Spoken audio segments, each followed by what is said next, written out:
এহাতে আমেৰিকাৰ এপষ্টিন ফাইলত প্ৰধানমন্ত্ৰী মোদীৰ নাম। আদানীৰ ওপৰত আমেৰিকাৰ বৃহৎ বিত্তীয় কেলেংকাৰীৰ অভিযোগ। আনহাতে এটা ৰাতিৰ ভিতৰতে ভাৰত আমেৰিকাৰ মাজত বাণিজ্যিক চুক্তি স্বাক্ষৰ, যাক লৈ সংসদৰ পৰা আৰম্ভ কৰি সামাজিক মাধ্যমলৈ সৃষ্টি হৈছে তীব্ৰ বিতৰ্কৰ। হয়, 2 ফেব্ৰুৱাৰী অৰ্থাৎ সোমবাৰে ভাৰত আমেৰিকাৰ মাজত এখন বাণিজ্যিক চুক্তি স্বাক্ষৰিত হয়, যাৰ অধীনত আমেৰিকাই ভাৰতৰ ওপৰত আৰোপ কৰা শুল্কৰ হাৰ 25ৰ পৰা 18% হ্ৰাস কৰিব বুলি জানিব পৰা গৈছে। আনহাতে ভাৰতে আমেৰিকাৰ ওপৰত আৰোপ কৰা বাণিজ্যিক শুল্কৰ হাৰ 13.5%ৰ পৰা 0% হ্ৰাস কৰিব। অৰ্থাৎ আমেৰিকাই ভাৰতলৈ ৰপ্তানি কৰা দ্ৰব্য সামগ্ৰীৰ ওপৰত 0% শুল্ক আৰোপ কৰা হ'ব। মুঠৰ ওপৰত উভয় দেশৰ মাজত বুজাবুজিৰ মাজেৰে বাণিজ্যিক সিদ্ধান্ত গ্ৰহণ কৰা হৈছে। কিন্তু উল্লেখযোগ্য যে আমেৰিকাৰ কৃষিমন্ত্ৰীয়ে ঘোষণা কৰে যে ভাৰতৰ কৃষিখণ্ড এতিয়া আমেৰিকাৰ কৃষি উৎপাদনৰ বাবে মুকলি কৰি দিয়া হ'ব। অৱশ্যে এই উক্ত সিদ্ধান্তটোক লৈ এটা গভীৰ প্ৰশ্ন উত্থাপিত হয়। ইয়াৰ ফলত ভাৰতীয় কৃষকসকলৰ ওপৰত কেনে প্ৰভাৱ পৰিব? কিয়নো ভাৰতৰ কৃষিখণ্ড আমেৰিকাৰ বাবে মুকলি কৰি দিয়াৰ লগে লগেই ভাৰতৰ খেতিয়কসকলে উৎপাদন কৰা দ্ৰব্য সামগ্ৰীৰ মূল্য কমি যাব। ভাৰতীয় থলুৱা কৃষকসকল গোলকীয় স্তৰত প্ৰতিযোগিতাৰ সন্মুখীন হ'ব আৰু কৃষকসকলৰ তথৈবচ অৱস্থা হৈ পৰিব, যিটো বিষয়ক লৈ ভাৰতৰ বিৰোধী ৰাজনৈতিক দলসমূহে শাসক পক্ষক প্ৰশ্ন উত্থাপিত কৰে। खेत बेचा जवाब दो, जवाब दो, जवाब दो, खेल बेचा जवाब दो, जवाब दो,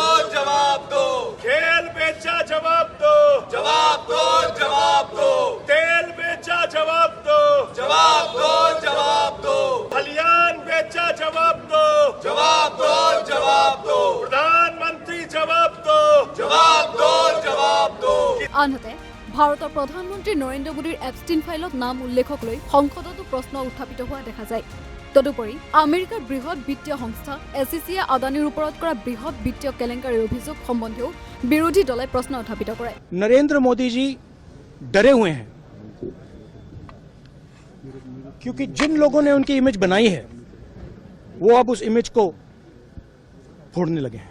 एक अदानी जी पर केस है यूनाइटेड स्टेट्स में, वो अदानी जी को टारगेट नहीं कर रहा है, वो नरेंद्र मोदी के फाइनेंशियल स्ट्रक्चर को टारगेट कर रहा है।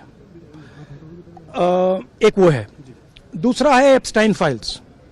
एप्स्टाइन फाइल्स में अभी और माल है, वो अभी रिलीज नहीं हुआ है, इसीलिए इस दबाव में आकर एप्स्टाइन फाइल्स में जो है, जो पूरा देश जानना चाहता है मगर अभी अमेरिका ने रिलीज नहीं किया है, और दूसरा जो अदानी जी पर केस है, जो एक्चुअली मोदी जी पर केस है, क्योंकि वो बीजेपी का फाइनेंशियल स्ट्रक्चर है, मोदी जी का फाइनेंशियल स्ट्रक्चर है, तो ये दो प्रेशर पॉइंट्स हैं। और आप ये बात समझ लो, देश ये समझ ले कि प्रधानमंत्री कॉम्प्रोमाइज्ड है। আৰু এই সন্দৰ্ভত আম আদমী পাৰ্টিৰ সাংসদ সঞ্জয় সিঙে এক্সত লিখে, এপষ্টিন ফাইলত মহামানৱৰ উল্লেখ আৰু আমেৰিকাৰ আদানীলৈ চমন জাৰি। এই উক্ত দুই ঘটনাৰ বাবে মোদীয়ে ভাৰতৰ কল্যাণক বিক্ৰী কৰি দিছে। এতিয়া ট্ৰাম্পেহে নিৰ্ধাৰণ কৰিব নেকি যে এতিয়া ভাৰতে ৰাছিয়াৰ পৰা আৰু তেল ক্ৰয় নকৰে। এই উক্ত সিদ্ধান্তৰ বাবে আমেৰিকাৰ পৰা ভাৰতে এতিয়া অধিক মূল্যত তেল ক্ৰয় কৰিব লাগিব। এয়া কেনে সিদ্ধান্ত য'ত আমেৰিকাই ভাৰতৰ পৰা 18% শুল্ক কৰ ল'ব, কিন্তু ভাৰতে আমেৰিকাৰ পৰা ৰপ্তানি হোৱা সামগ্ৰীৰ ওপৰত 0% কৰ ল'ব। ভাৰতৰ কোটি কোটি কৃষকৰ ভৱিষ্যতক এনেদৰে লিজত ৰখা হৈছে নেকি? কালিৰ পৰ্যন্ত যি গদি মিডিয়াই মোদীৰ চীন আৰু ৰাছিয়াৰ সৈতে বন্ধুত্বৰ পাত পঢ়ি আছিল, আজি এই বিষয়ত হে মিডিয়া নিমাত কিয়?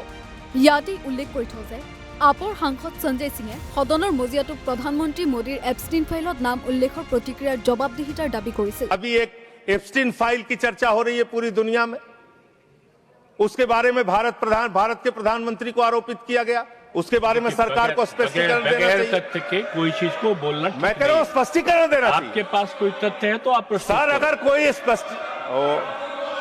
मैं ये कह रहा हूँ मान्यवर, संसद है, इसमें अगर आपके पास कोई स्पष्टीकरण तो देना चाहिए अगर कोई आरोप लग रहा है। हमारे देश का अपमान है मान्यवर। इनके बोलने के बाद मैं आपको समय देता हूं। आप कैसा काम करना चाहते हैं? खत्म हो रहा, सिमा देता हूं। अरे भाई, भारत के प्रधानमंत्री पे आरोप लग रहा है, आप लोग उस आरोप का जवाब नहीं देना चाहते? भारत के प्रधानमंत्री पे आरोप लग रहा है। नहीं, तथ्य के आप जवाब बगैर नहीं होगा देना तो आप चाहते? नहीं लग মুঠৰ ওপৰত শেহতীয়াকৈ প্ৰধানমন্ত্ৰী নৰেন্দ্ৰ মোদীৰ নাম এপষ্টিন ফাইলত উল্লেখ পুঁজিপতি গৌতম আদানীলৈ 30 জানুৱাৰীত আমেৰিকাৰ পৰা বিত্তীয় কেলেংকাৰীৰ বাবে অহা চমন আৰু এতিয়া হঠাতে ভাৰত আমেৰিকাৰ মাজত এই বাণিজ্যিক চুক্তি এই সকলোবোৰ বিষয় এটা আনটোৰ সৈতে ওতঃপ্ৰোতভাৱে জড়িত বুলিয়ে চৰ্চা চলিছে তদুপৰি এই উক্ত বাণিজ্যিক চুক্তিৰ ফলত ভাৰতীয় কৃষকসকলৰ ওপৰত কেনে প্ৰভাৱ পৰিব সেয়া অনাগত দিনতহে লক্ষণীয় হ'ব। News x report north east নাও।